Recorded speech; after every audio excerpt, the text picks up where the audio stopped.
ibinuking ni Meme Vice Ganda na talaga daw may basbas na, talaga daw pumasa na sa Star Cinema, and hindi lang basta-basta pumasa, nagustuhan pa raw nilang lahat. Star Cinema. Nasa tuktok. Ang ganda ng pelikula. Mga chika, may binitawang pambubuking, okay, si Wilma Dasset na talaga namang yumanig, okay, sa mundo ng Kim Pao community. At yun nga ay nung sinabi ni Wilma Dasset na sila na, kumbaga yung tinutukoy niya dyan mga chika, si Kimi tsaka si Paulo.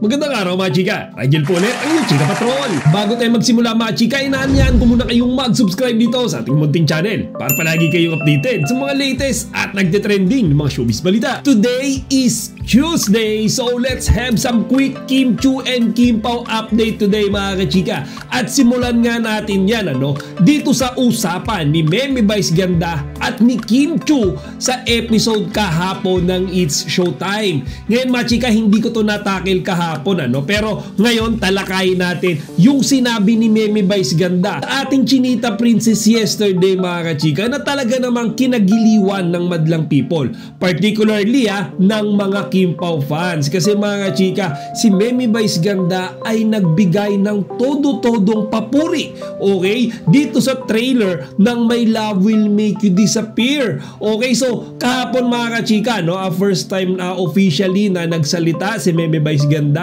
dito sa opinion niya, comment niya mga chika dito sa ipinakita nga na trailer ng Kim Pao movie last Saturday sa Star Mall. So mga chika, talaga daw nagandahan si Meme Vice Ganda. And then meron nga sinabi pa doon mga chika si Meme na ultimo raw yung nasa taas, okay, top management ng Star Cinema talaga daw nagustuhan yung trailer. Di ba mga chika, dati kung matatandaan nyo, nagkaroon ng issue between Star Cinema and Kim Pao, di ba? Kasi nga dinelay ng Star Cinema etong movie ng My Love Will Make You Disappear without informing Kimi and Paulo. Ngayon ang primary daw na dahilan yan mga kachika, kasi gusto pa daw i-polish, okay, ng Star Cinema yung movie. Actually even Direk Cathy nga daw herself mga kachika ay hindi pa daw kontento, okay, doon sa naging outcome, doon sa naging result ng movie, kaya in-extend pa nila yung shooting mga kachika para i-improve.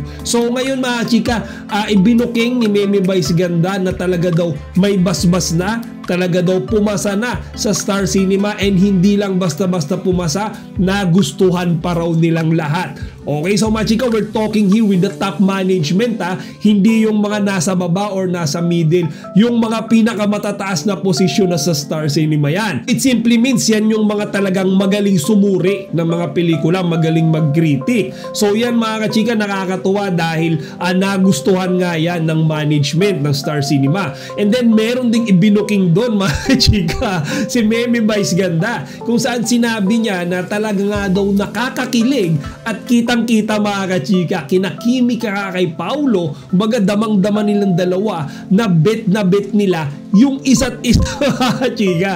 Panoorin nyo ito. Congratulations sa trailer nyo. Napakaganda. Ang nakakakilig. At bago ko pa makita yung trailer na yon, sinasabing na sa akin ng Star Cinema. Nasa tuktok. Ang ganda ng pelikula ni Kim. Nakakakilig. Damang-dama daw nabit yung isa't isa. Ayan nga mga chika, kasi hindi lang tayong mga fans yung nakakapansin yan, pati yung mga co-actor, co-actress nila, yung mga fellow It's Showtime host nila, mga kaibigan nila mga kachika, nakikita rin that Kim Chiu and Paulo Abilino is more than just a love team in front of the camera. Kasi mga chika, talagang mayroon silang feelings sa isa't isa. Okay, actually itong sinabi na to ni Meme Vice Ganda, this is not the first time na may celebrity na nakapuna nito or nakapansin nito sa kanilang dalawa. Marami pang iba mga kachika. And nga hapon nga mga kachika, si Wilma Dasset, okay, so nakasama nila si Wilma mga chika sa shoot, di ba, ng My Love Will Make You Disappear, dahil parte siya ng programa ng pelikulang iyon. Mga chika, may binitawang pambubuking, okay, si Wilma Dasset na talaga namang yumanig, okay, sa mundo ng Kim Pao community. At yun nga ay nung sinabi ni Wilma Dasset na sila na, kumbaga yung tinutukoy niya dyan mga chika, si Kimi tsaka si Paulo. Sila na, sa edad ko ba namang ito, maluloko nyo kung kabataan? Hindi na. body language, hindi mo na kailangan magsalita. Titignan mo lang yung mga tinginan, ganon, ay sana all. Okay mga chika? So it's Wilma Dasent, siya din. Okay, dahil nakakasama niya sa mga set, sa shooting nila, ang Kim Pao. Nakita niya mga kachika, it's not about the aminan, it's not about na kailangan mo bang i-disclose or publicly announce sa lahat na sila na. No mga chika, it's all about the body language. Okay, kasi si Paolo Abilino mga kachika, ano siya it's more on the action not expressive si Paolo more on action. Kumbaga he's more on showing rather than saying, 'di ba? Kaya nga mga chika, ito yung napapansin nung kanilang mga friends, 'di ba? Kagaya nga ni Memi Vice Ganda. Okay, and then eto si Wilma Dasent. And yung iba pa nilang mga kaibigan, kagaya ni Darren Espanto, 'di ba? Yung bestie ni Kimi, pati si Sir Ogie Alcacid, yan din yung sinasabi. And lahat tayo sa Kim Pao community nagkakaisa, sinasabi nating lahat na yes, oo sila na, pero hindi lang nila inaamin. That's what makes us more excited about the Kim Pao love story. Kasi mga chika, mas maganda yung may konting mystery, may konting bookingan, di ba? Daily. Mas okay yun kaysa yung pag inamin mo yan sa lahat, binulgar mo yan sa lahat, wala nang aabangan yung tao, wala nang excitement. Kaya mga chika, nakakatawa, no? And then sa mga bashers dyan na sinasabing harap lang ng camera sweet si Paolo tsaka si Kimi, for promotion lang yan, for endorsement lang yan. Ngayon maglaway kayo kasi mismong yung mga kaibigan na nila yung nagsasabi na mayroon na silang relasyon.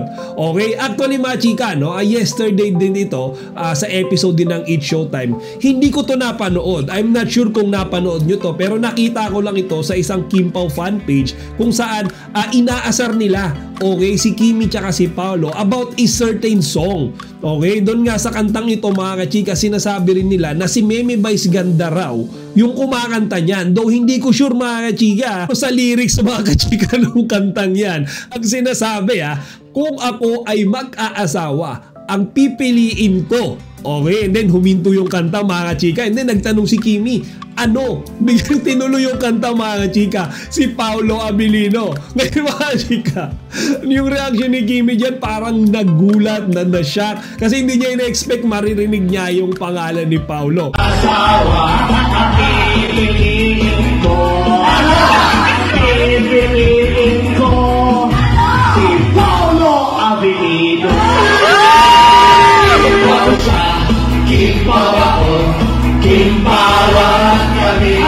Kaya nga mga chika, yung madlang people dyan, yung Kim Pao fans, pati yung mga fellow It's Showtime host ni Kimi, nagsigawan lahat sa kilig. Okay, doon sa comment section nung video na yan, nabasa ko parang etong eksena daw na ito mga chika, ay commercial break nung It's Showtime. Kaya siguro hindi natin ito napanood live. Siguro para siyang behind the scenes mga chika, or yung mga ginagawa nila doon sa loob ng studio kapag ka hindi sila naka-air. Pero di ba mga chika, nakakatuwa, Kumbaga doon sa studio ng It's Showtime, ramdam na ramdam mo talaga sa atmosphere nila yung pagsuporta kay Kimi tsaka kay Paolo. Kumbaga ganito na sila before di ba? Kahit wala namang ipinopromote na movie or project si Kimi tsaka si Paolo, halos araw-araw nilang inaasar si Kimi, okay, sa kanyang Diyosawa. And then ngayon mga chika, magkakaroon sila ng movie, mas na-intensify lang. Kaya nga mas nakaka-excite yung araw-araw ngayon mga chika, Lalo na ako, syempre nagbibigay ako sa inyo ng mga Kim Pao update. Kumbaga parang araw-araw may ni-expect kang paayuda from them. Kaya na lang bukas mga chika, February 19, Wednesday, magkakaroon ng Grand Media Conference ang mga cast ng My Love Will Make You Disappear. And of course, nandyan ang ating mga iniidolo na si Kimi tsaka si Paolo. So mga chika, it will be around 5 p.m. Okay, so lahat tayo aabangan yan siguro sa mga social media platforms ng Star Cinema tsaka ni Kimi tsaka ni Paolo. So mga chika, nakaka-excite yan. Panigurado meron na namang booking mangyayari dyan. Panigurado hindi na naman tayo makakatulog sa kilig, diba? Mapabata man yan, teenager, ang mga adult, pati mga senior citizens dyan mga chika, panigurado abangan lahat ng mga tanong at sagot ni na Kim Chiu at Paolo Abilino. Actually, may nabasa nga akong isang screenshot mga chika, no? This was from MJ Felipe sa Discord channel ng Kim Pao, kung saan sinabi niya na mayroon daw siyang isi-share na big paayuda sa ating mga Kim Pao fans. Kasi mga chika, meron daw siyang isang tanong na talaga namang hirap na hirap sagutin ni na Kim Chiu at Paolo Abilino. So mga chika, hindi ko sure kung yan ay related ba sa gagawin na Grand Mediacon bukas ng My Love Will Make You Disappear. Pero mga chika, kahit na anumang paayuda na yan, panigurado'y aabangan nating lahat yan, di ba? Ano kayang klaseng tanong yan? Siguro dinirekta na ni MJ Felipe dyan kung kayo na ba. O ini-imagine ko pa lang mga chika ngayon na-excite tsaka kinikilig na ako, and panigurado ay kayo din. O siya mga chika, hanggang dito na lang muna. Sunod-sunod yung mga event, ang mga activities ng Kim Pao this week. Okay, so may mga schedule sila mga chika na nakapost sa mga social media. Sana suportahan natin. It's just 34 days to go bago ipalabas yan sa mga sinihan March 26. Gawin nating blockbuster ang My Love Will Make You Disappear. Chika Patrol signing out.